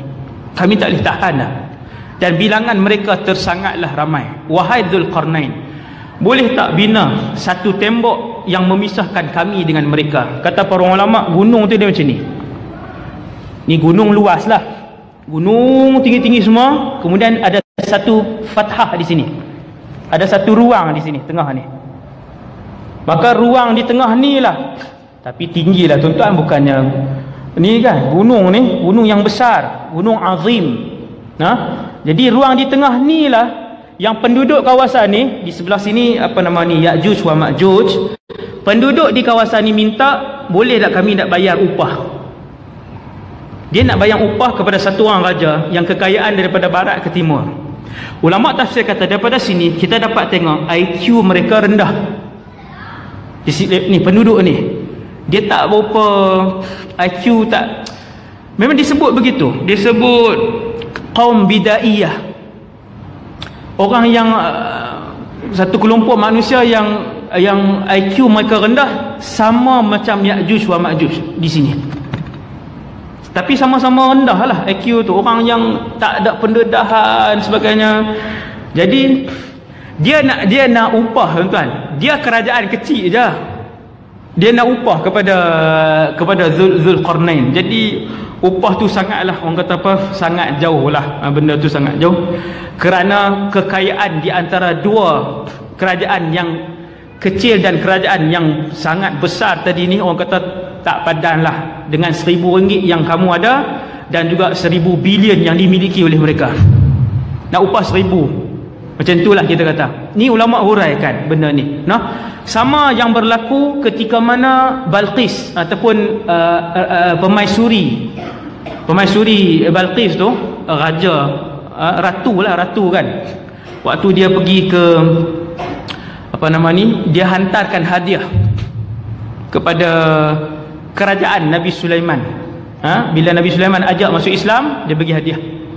Maka Nabi Sulaiman jawab, atumidunani bimal, kamu bagi duit kepada aku? Nabi Sulaiman ni mutiara dan permata-permata mahal dia arahkan jin dia pergi ambil untuk dibuat jalan, bangunan, patung-patung besar yang dibenarkan pada syariat zaman tu. Patung-patung besar ni, apa semua ni, pergi ambil je setiap mutiara yang mahal apa semua tu. Kerajaan, kekayaan dia. Maka bila ratu ni kaya juga, bagi harta, kita katalah bagi RM1,000,000. Maka Nabi Sulaiman tanya, atumidunani biman, kalian bagi duit, hanya sahaja Allah Subhanahu Wa Taala memberikan kepada aku benda yang lebih apa? Yang lebih berharga, yang lebih bernilai daripada hadiah kecil kalian. Kata Nabi Sulaiman, bal antum bihadiyatikum tafrahun. Bahkan kamu dengan hadiah kamu tu, kamu berasa seronok. Kita dengan hadiah kita bagi tu berasa. Nabi Sulaiman yang tu tidak bernilai di sisi kekayaan dia yang besar. Samalah macam Dzulqarnain dekat sini, yang mana kekayaan dia daripada barat ke timur, tiba-tiba satu kabilah kecil nak bagi upah kepada dia. Apa jawab Nabi Sulaiman? Dzulqarnain, nak kena berhenti tu kan, tak boleh dah 12-20 dah kan, kita berhenti. Dzulqarnain jawab apa? Qala ma makkanni fi rabbi khair.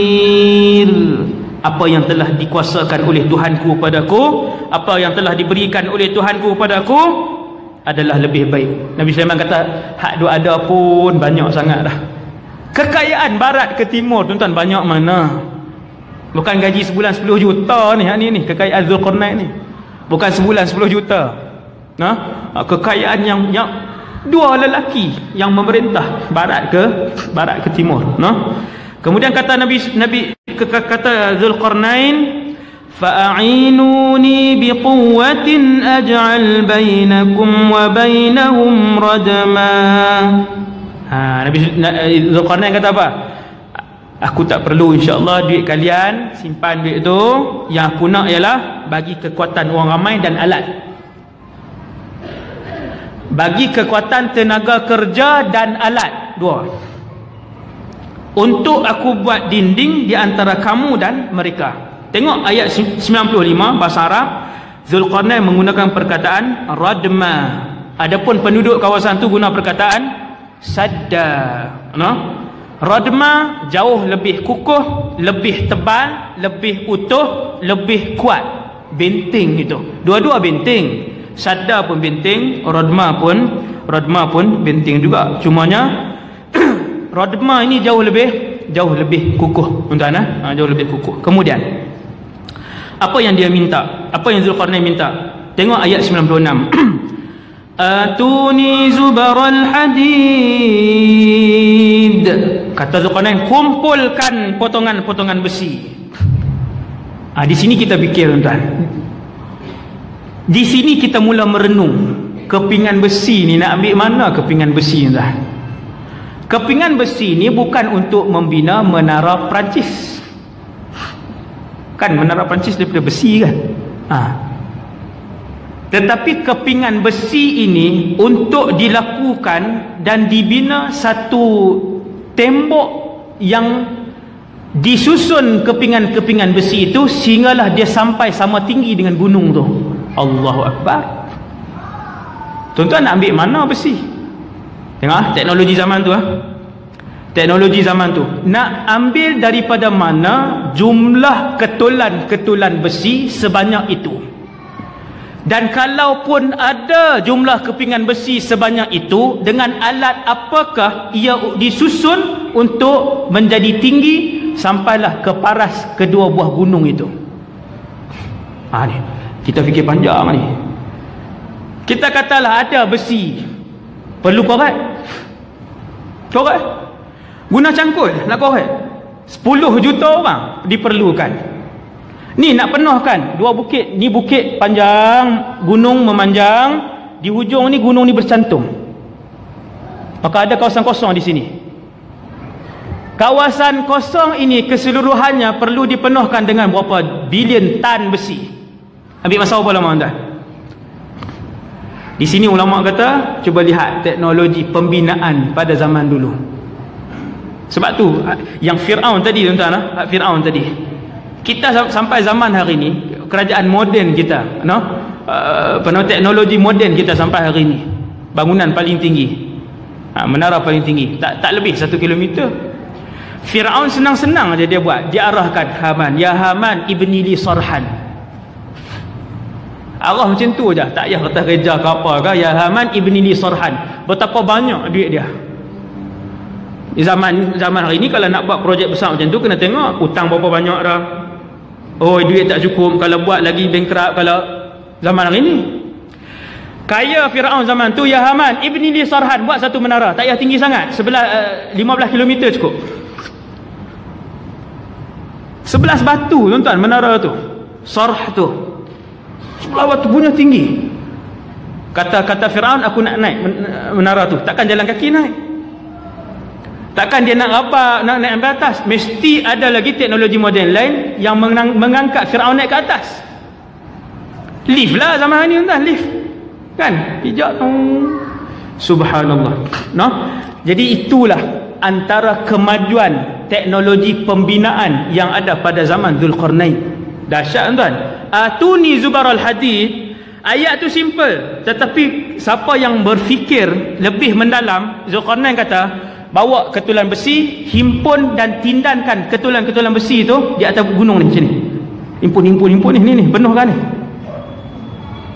Penuh. Akhirnya penuh. Dah penuh. Subhanallah. Tak tahu berapa banyak tentera diperlukan, berapa banyak besi diperlukan, apakah jentera yang digunakan ketika itu. Satu untuk keluarkan besi daripada bawah, yang kedua untuk angkut dan timbun ni. Dia kalau bukit tu rendah, tuan-tuan, kalau bukit tu rendah, Ya'juj Ma'juj naik macam tu je lah. 2 jam sampai lah belah sana. Nampak, tuan-tuan? Kalaulah bukit itu rendah, 2 jam je Ya'juj Ma'juj naik sampai belah no. Dia naik atas, dia babai. Dia kata rendah je, dia kata rendah je, sekejap je. Tetapi disebabkan bukit ini tinggi dan curam belah sini, lalu dibina, kemudian penuh. atuni zubaral hadid hatta idza sawa bainas sadafaini qala anfukhu. Apa jadi? Hingga apabila besi itu telah sama rata dengan kedua puncak gunung tu. Tuan-tuan, ni puncak ni, puncak ni. Tindan besi, tindan ketulan besi sampai penuh. Subhanallah, berapa bilion tan besi. Berapa bilion tan besi. Ajaib lah, ajaib. Dan benda tu ambil masa hanya beberapa ketika saja. Kemudian apabila besi-besi itu telah pun ditindan, tiuplah api. Bakar apa tuan-tuan? Besi ni. Maka diletakkanlah kayu di celah-celah ni. Kayu. Kita tak boleh bayang lah. Kayu apa pula dia letak? Macam mana pula dia ambil kayu-kayu tu diletakkan di celah-celah ni? Allahu Rabbi. Setelah diletakkan kayu-kayu ni, dibakar.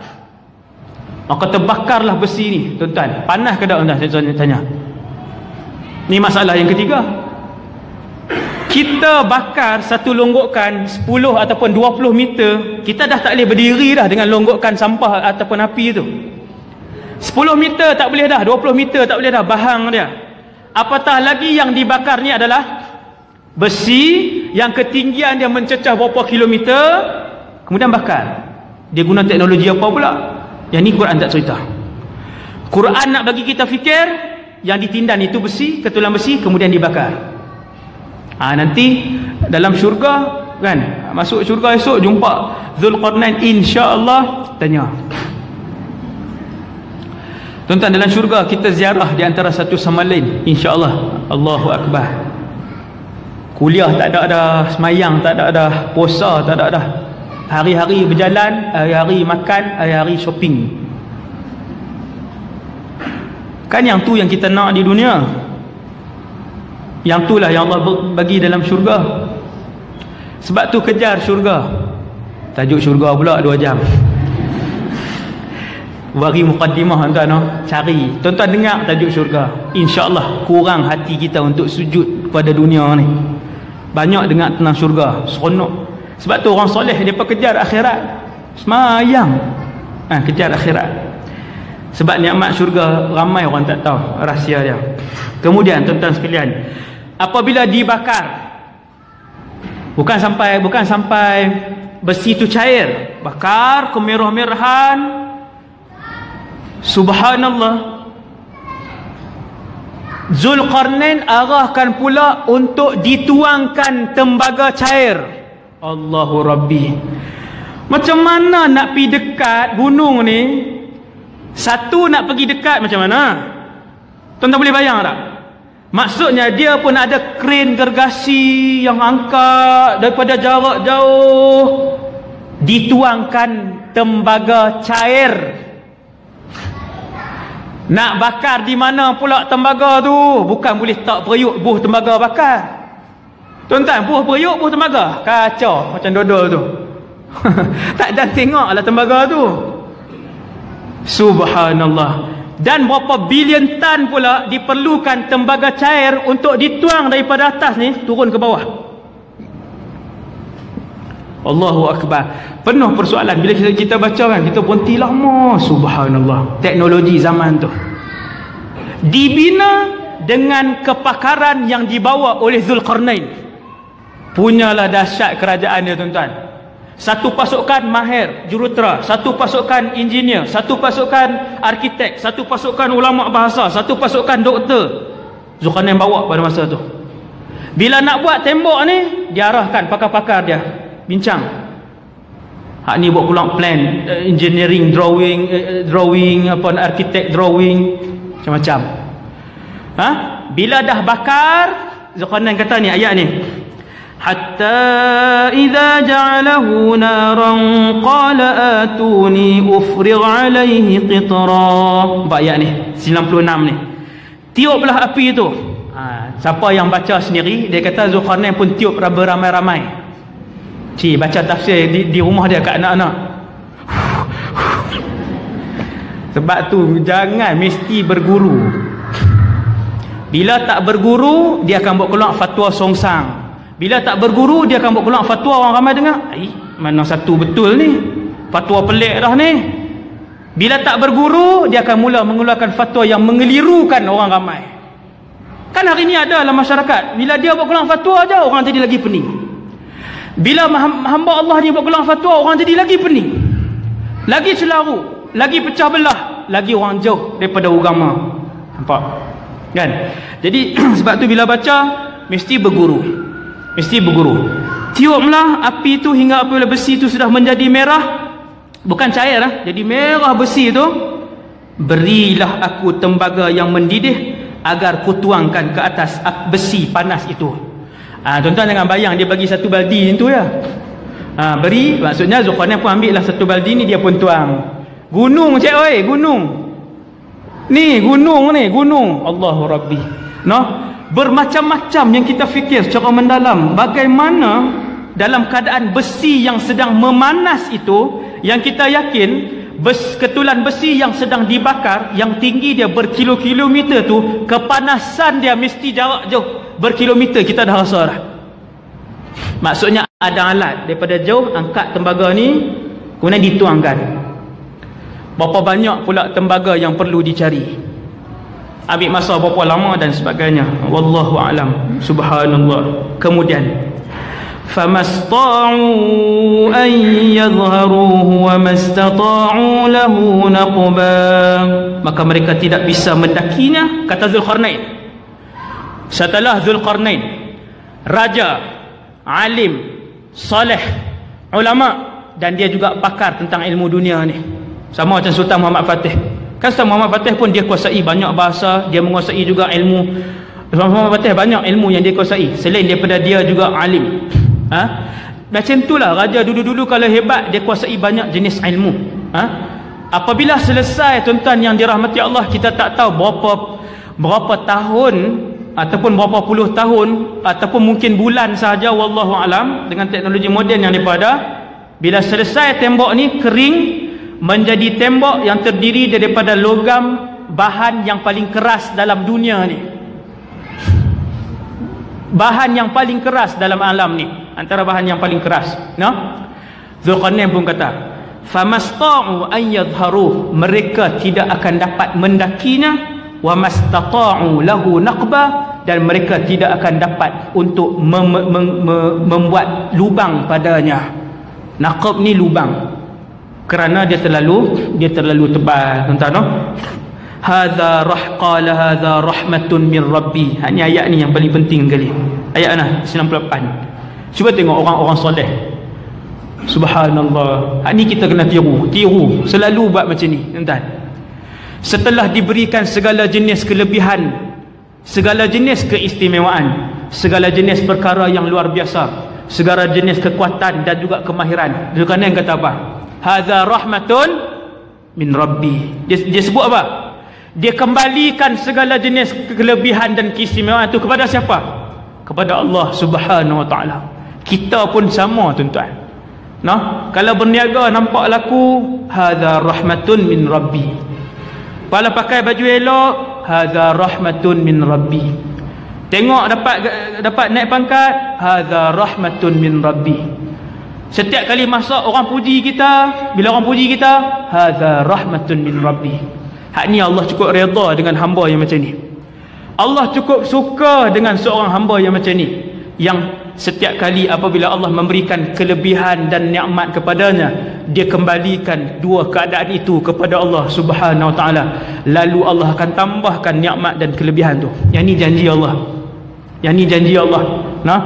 Tuan-tuan tengok ni, raja alim, raja soleh ni, punyalah banyak kelebihan Allah bagi kat dia. Dia tetap ingat bahawasanya setiap inci kelebihan yang Allah bagi ni, yang dia dapat ni daripada Allah. Kemudian kata Zulkarnain kepada mereka, fa idza jaa wa'du rabbi ja'alahu dakka wa kana wa'du rabbi haqqan. Apa dia kata? Dia kata ketika mana datang janji Tuhanku nanti, maka tembok ini akan pecah, tembok ini akan hancur. Wa kana wa'du rabbi haqqan. Zulkarnain ajar kepada kita semua satu prinsip. Sesungguhnya Allah, apabila Allah berjanji, maka janjinya itu benar. Tuan-tuan, ibu-ibu, ayah-ayah, bila kita baca dalam Quran, Allah Ta'ala kata, sesiapa yang ingkar arahan aku, maka aku akan membakar mereka di dalam siksaanku yang panas. Janji ke tak? Janji. Zulkarnain ajar kita, bila dan selamanya, bila tengok Allah berjanji, ingat, janji itu mesti benar. Allah akan buat. Kalau Allah Ta'ala sebut bahawasanya mereka akan diseret dengan rantai besi yang panjang, dimasukkan ke dalam mulut, dikeluarkan melalui dubur mereka, diseret oleh para malaikat masuk dalam neraka. Bila Allah berjanji benda tu, Allah akan buat. Wa kana wa'du rabbi haqqan. Maka sejak daripada itu, Ya'juj wa Ma'juj depa pun pi. Bila pergi tengok tembok ni, mereka pun terkejut. Akhirnya mereka pun mula menebuk. Kata para ulama tafsir, sebahagian ulama tafsir kata, betapa rendahnya pemikiran Ya'juj wa Ma'juj, rendahnya pemikiran Ya'juj wa Ma'juj, yang lebih senang daripada menebuk tembok yang tebal itu, yang lebih senang apa dia? Naiklah, dakilah, berapa takkan 10 tahun baru nak sampai ke atas. Tinggi mana sangat? Everest hari ni pun orang daki sampai, dan dia adalah gunung yang paling tinggi. Daki ya. Maka di sini kata ulama tafsir menunjukkan kepada bidaiyatu aqlihim, betapa akal mereka ni sangat satahi, sangat rendah, sehingga mereka tengok tembok tu, oh dia buat melulupi korek. Dia tak panjat, dia tak daki, sehinggalah hari ini mereka sentiasa menebuk lubang untuk tembus sampai ke sana. Dan tiap-tiap hari dengan jumlah tentera Ya'juj wa Ma'juj yang begitu banyak, dia tebuk, dan bila sampai, ketua dia kata, esok kita akan pecahkan tembok ni. Setiap kali esokkan harinya mereka sampai, lubang itu akan ditutup oleh Allah Subhanahu wa ta'ala. Mai tengok, penuh balik, korek lagi, penuh balik, Allah penuhkan balik. Sampailah nanti satu ketika, nak dengar tak cerita 1240 ni? Macam mana ni? Ni Ya'juj Ma'juj tak masuk lagi ni, baru Zulkarnain. Tuan-tuan, no? Sampailah satu ketika, saya perhabis tak payah soalan dah, no? Ni sesi soalan dah ni, tak payah soalan, saya perhabis sampai ke satu ni tak mau, satu soalan pun tak mau dah. Satu terus subhanakallahumma bihamdik, terus ni kita pergi minum. Tuan-tuan, sampailah satu ketika, satu hari Rasulullah masuk rumah Sayyidatuna Zainab binti Jahash. Rumah isteri Nabi kan banyak keliling tu, bilik. Ada giliran Zainab binti Jahash. Bila Nabi masuk, kemudian Nabi kata la ilaha illallah dengan nada terkejut. La ilaha illallah, terkejut Nabi. Wailul lil Arab, habislah orang Arab, min syarrin qad iqtarab, daripada satu perkara buruk yang sangat hampir. Qad futiha min radmi, hari ini telah dibuka daripada tembok Ya'juj wa Ma'juj, mislu hadhihi, sebesar ini. Nabi tunjuk ke isteri dia Zainab binti Jahash. Nabi buat macam ni, terbuka dah ni, sebesar ni. Kira Ya'juj wa Ma'juj sekarang sampai hari ni, dia dah boleh tengok, dia dah boleh lihat tembok ni, tuan-tuan. Wallahu a'lam lah berapa tebal tembok ni, tuan-tuan. Tutup gunung, tuan-tuan. Yang baik duduk belah sana, Ya'juj Ma'juj duduk belah sini. Tembok ni telah pun berlubang sebesar ini. Kira Ya'juj Ma'juj duduk tengok macam tu sekarang ni, duduk lawan tolak tengok kan. Tu saya tambah, lawan tolak tu saya tambah. Jadi semua orang tengok dah mukjizat Rasulullah. Allah tunjuk suasana tu. Rasulullah ni, kalau tuan-tuan tengok mukjizat dia, hampir 1000 mukjizat Nabi, ya. Tengok mukjizat Nabi, macam-macam mukjizat Rasulullah. Nabi nampak, tuan-tuan. Nabi nampak Allah tunjuk itu, Allah tunjuk ini. Waktu semayang Allah tunjuk syurga ke Nabi, sampai Nabi buat tangan macam tu, tunjuk syurga. Sampai Nabi berjalan setapak ke depan. Waktu Nabi semayang macam ni, Nabi boleh melihat daripada arah belakang. Hadis sahih. Nabi kata, aku boleh melihat apa yang kalian lakukan kerana aku melihat ke depan dan aku melihat ke belakang. Sengam sahabat. Tahu ni nak tengok macam tu kan. Subhanallah. Ke sini kan. mukjizat Rasulullah. Antara mukjizat Nabi, Allah tunjuk ke Nabi suasana di sekitar tembok tu. Tuan-tuan sekalian, itu 1400 tahun yang lalu Nabi membuatkan tangan ibham ni, tangan apa? Ibham ni orang panggil ibham. Ibu jari. Bahasa Melayu kan. Ni dengan ni sababah, ni orang panggil sababah. Nabi buat macam tu. Nabi cantumkan ibham dengan 5 talihi min isbi', dengan jari yang seterusnya. Nabi buat macam ni. Sudah sebesar ini. Kita kata selamat dah ustaz, dah baru besar ni kan. Nak masuk satu orang paling kurang 1400 tahun yang lalu. Hari ni wallahu alam. Saya tak mau tunjuk macam ni pula kan. Itu pandai-pandai lah, tak ada ulama sebut. Cumanya ulama kata berfikirlah. Okey, tuan-tuan yang dirahmati Allah sekalian, setiap hari mereka mengorek lubang itu. Nabi sebut dalam satu hadis, sehinggalah satu hari, zaman siapa? Di Syria, Dajjal dah keluar 40 hari. Dia sudah pun mengelilingi dunia. Ni dulu kita dah cerita dah. 40 hari itu bukanlah 40 hari yang sama dengan 24 jam hari ni sehari. Tetapi 40 hari itu dalam satu hadis yang sahih, hari yang pertama panjang dia setahun. Maka sempatlah Dajjal mengelilingi seluruh dunia kerana dia pun bergerak dengan laju. Kal ghaith istadbarat hurrih, hadis sahih yang kedua. Setelah Dajjal buat keseluruhan kerosakan, akhirnya dia bertempur dengan tentera Imam Mahdi. Tentera Imam Mahdi tak mampu untuk berdepan dengan tentera Dajjal, akhirnya dikepung dalam satu masjid. Ada riwayat kata subuh, ada riwayat kata asar. Dua-dua riwayat sahih. Ambil salah satu, subuh.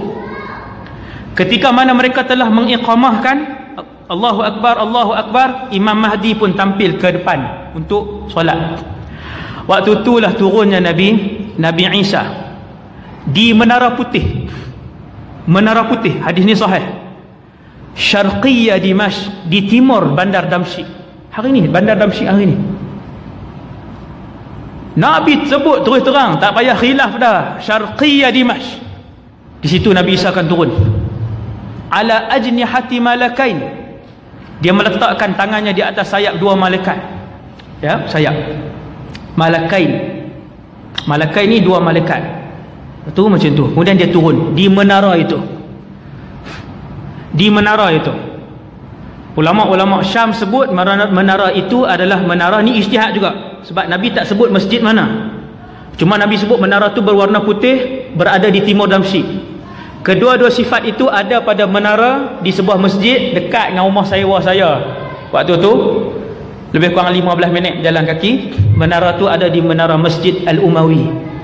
Orang yang pernah pergi berjalan melancong ke Syria, itu masjid tu akan dibawa jalan ke situ. Masjid tu nama Jami' Al-Umawi. Dalam masjid tu ada kepala Nabi Yahya alaihissalam. Dalam masjid tu ada kepala Nabi Yahya. Tak cerita sejarah Syria pula 3 jam. Sejarah Syria tuan. Allahu Akbar. Memang nak duduk situlah. Tuan-tuan sekalian, Nabi Isa turun. Bila hak geng ni hak belakang-belakang ni kan tak angkat takbiratul ihram lagi, Imam Mahdi dah Allahu Akbar dah. Ni geng hak duk perbetul kem pelikat ni. Contohlah. Tak ni lagi tak angkat takbiratul ihram lagi. Tuan-tuan, malaikat turun 2 orang, turun tak berupa manusia, dengan wajah malaikat, dengan sayap tu lah. Jelas hadis ni tak dia tak tafsir kot lain dah. Turun dalam keadaan 2 tangannya diletakkan pada sayap 2 malaikat. Yang duduk saf belakang ni tengok Nabiullah Ruhullah Isa ibn Maryam. Dengarlah Imam Mahdi di depan tu. Turun terus berjalan melakukan solat. Nampak solat? Pentingnya solat yang ditinggalkan oleh umat Islam hari ni. Kekuatan umat Islam hari ni. Setelah berapa ribu tahun duduk di langit yang kedua, hayyun yurzaq, dalam keadaan ada nyawa dan nafas macam manusia biasa, dan diberikan rezeki oleh Allah. Kemudian turun. Apa benda pertama Nabi Isa buat? Solat.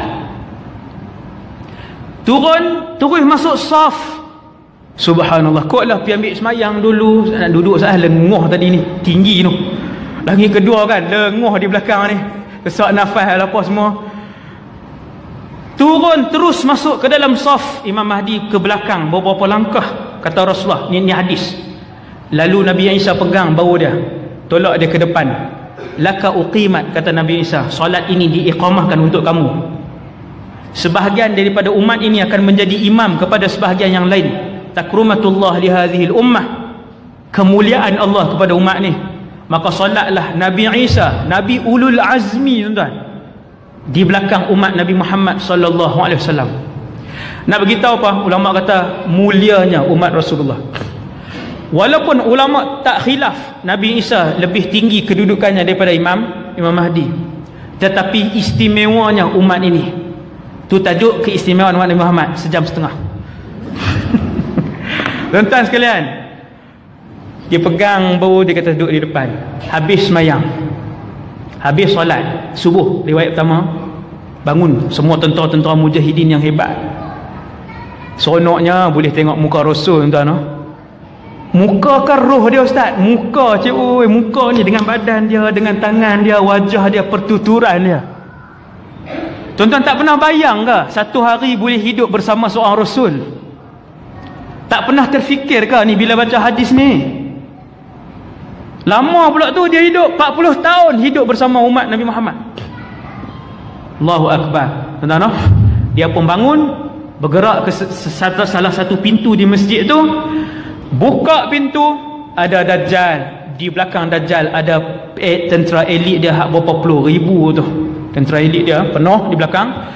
Bila Dajjal lihat Nabi Isa, bergetarlah tubuh badannya, pucat lesilah kulitnya. Tak lawan, tuan-tuan, tak berlawan. Terus Dajjal melarikan diri selaju-lajunya, dan berselerakkanlah tentera-tenteranya. Mereka melarikan diri ke Palestin. Sampai di Palestin dengan Syria ni sebelah-sebelah. Ni Palestin, Syria, Jordan, Madinah, Mekah. Kami pergi naik bas saja dulu buat umrah. Punyalah manis kenangan tu. Nak cerita ke? Tak iyalah. Cerita tu pula kan. Kira makan minum berkemah di dalam bas ni. Cerita juga. Masak air, buat teh kan. Sonoklah, Allahu Akbar. Kenangan tak tahu, subhanallah. Syria ni jiran Palestin. Bila nak lari ni tak jauh lah, tapi ratus kilometer jugalah. Dajjal pun bawa tentera dia lari ke sini. Sampai di satu tempat nama Babul Lud. Di situlah Nabi Isa mengepung Dajjal dan kemudian membunuh Dajjal. Dia tak ada pertempuran, no? Nabi Isa buat keluar pedang merah, ni pedang biru, yang tu Star Wars.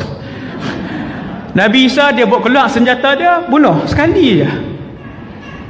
Dan kesemua musyrikin, tentera-tentera elit Yahudi ketika tu, apabila bau nafas Nabi Isa bernafas je, maka mati mereka. Mati. Hak mana yang ni yang mana sempat bau haruman nafas Nabi Isa ni, mati tentera tadi. Kemudian yang lain dibunuh oleh tentera Islam yang dibawa dan dibentuk oleh Imam Mahdi. Waktu itulah tentera-tentera Yahudi berlindung di sebalik tembok, di sebalik batu, di sebalik pokok, di sebalik, semua menyorok je kan. Tengok tembok, lepas tu menyorok balik kan. Setiap batu pokok akan bercakap, wahai tentera Islam, datang, di belakang aku ada Yahudi, bunuhlah dia. Batu bercakap, pokok bercakap, bangunan bercakap ketika itu, supaya mai bunuh Yahudi 5-6 ekor. Menyorok di sini, menyorok di belah itu 2-3 orang, akhirnya dibunuh semuanya. Kemudian ni cerita apa ni? Tang mana Yajuj Majuj? La ilaha illallah.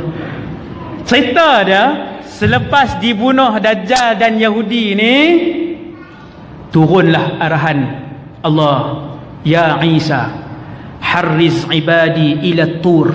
Wahai Isa, cepat bergerak, cepat bergerak, bawa ke semua hamba-hamba aku yang soleh ini, naiklah ke Bukit Tur.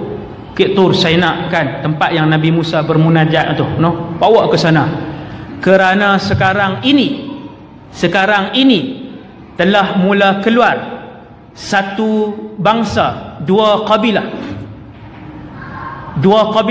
yang sangat ganas, la yudanu ahadun biqitalihim, kata Allah, tidak ada tentera yang boleh berdepan dengan mereka. Ganasnya tuan-tuan. Ya'juj wa Ma'juj ketika itu, waktu Nabi Isa selesai membunuh Dajjal, keluarlah tanda besar kiamat yang seterusnya. Nama tanda besar itu adalah Ya'juj wa Ma'juj.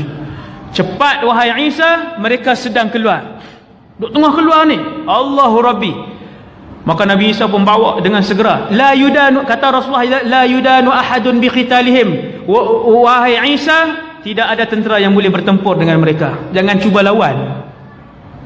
Banyaknya pasukan ni dan ganas. Maka Nabi Isa pun bawa, selamat semua duduk di atas. Bumi ni dipenuhi Ya'juj wa Ma'juj. Maksudnya bukanlah setiap inci bumi, ramailah di merata-rata tempat. Lalu saja sungai, kering sungai. Lalu tasik, kering tasik. Sehingga kan Nabi kata bila mereka lalu tasik Tabariyah, yang panjangnya lebih kurang 60 km, tasik Tabariyah ni, lalu tentera Ya'juj wa Ma'juj, maka yang di bahagian depan tu minum, mandi apa semua, kemudian berjalan. Tentera bahagian belakang mai tengok, kering dah. Nabi kata tentera yang bahagian belakang sebut, dahulu kawasan ini berair dan tentera kita yang hadapan yang minum dan habiskannya. Banyak mana tuan? Berapa, wallahu alam lah, berapa banyak Ya'juj wa Ma'juj ini, dua kabilah ini yang kesemuanya ganas. Kita tengok filem yang orang Hollywood duk buat akhir-akhir kan. Bukanlah mereka cerita sebiji, tetapi filem-filem yang Yahudi buat, filem-filem akhir zaman ni, bila kita tengok manusia-manusia ganas kan.